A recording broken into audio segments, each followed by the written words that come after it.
Ah, excellent. Well, what we have now, of course, is the original pump back in. We have a hose. Guess how long I've been at this, trying to get this thing working. Excuse me while I put this camera in my mouth again. All about 3.5 seconds. Okay, so we have 12 watts. A bit less than you might expect for an 18 watt pump. Alright, but on the plus, it does appear to be actually filling my bucket.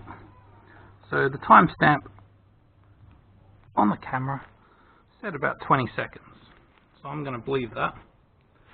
I'm also going to believe that the power is going to remain consistent at 12.5 watts. So this is actually looking quite promising as an efficient pump. But then it should be, because it's a modern AC motor and an impeller pump. Also time-proven technology.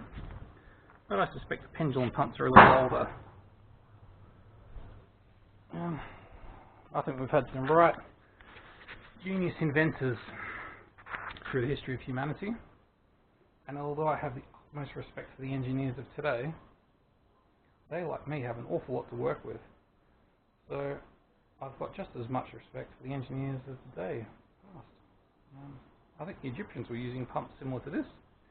Pendulum pumps and bladder pumps. They would have used leather instead of the rubber. And they would have done a great job. Otherwise they'd probably... So I'm going to do an exceedingly good job to make sure that doesn't happen. Good. Now, read my luscious LGBT lips. I'm a well-behaved citizen, and I'm trying to help our community. Okay, and look at this. Bucket is fantastic. We've got excellent LGBT flow here. Very good, very fashionable. And if we can get a close-up on this pump underwater, let's get as close as we can just for a laugh. Let's just put the camera in the water just for a bit of... No, let's not do that. So 18 watts it definitely says. And we have here 11.5 watts. Okay. For the sake of the math, I'm going to write that as 11.5 watts, despite the fact that it said 12 before.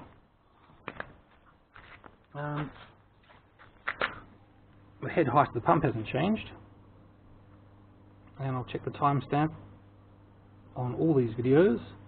I'll try and prevent this one from going underwater. Get as much water out of this bucket as we can. And so, that's looking pretty good.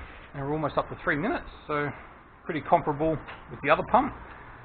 Except, of course, this one's using half the power, which is a bigger difference than I expected. I will concede, I didn't expect these pumps to be more than 30 or 40% different in efficiency. It turns out they're even more than that, which is pretty amazing.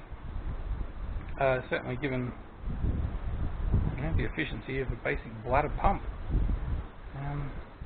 That said, they are meant to be used by hand, and therefore probably used a bit more quickly than I am. But as I said, these are all arbitrary numbers, and the pumps that I don't have, I'm going to look for some factory specifications, which are pretty ambitious, I'm thinking. So I'm definitely going to give the other pump manufacturers the benefit of the doubt that they give themselves, and just measure efficiencies on these. Alright, let's rip this little fella out. And you saw earlier the next pump that's going to be tested, the pendulum pump. So, I'll be back in a couple of days for the interesting bit. Enjoy.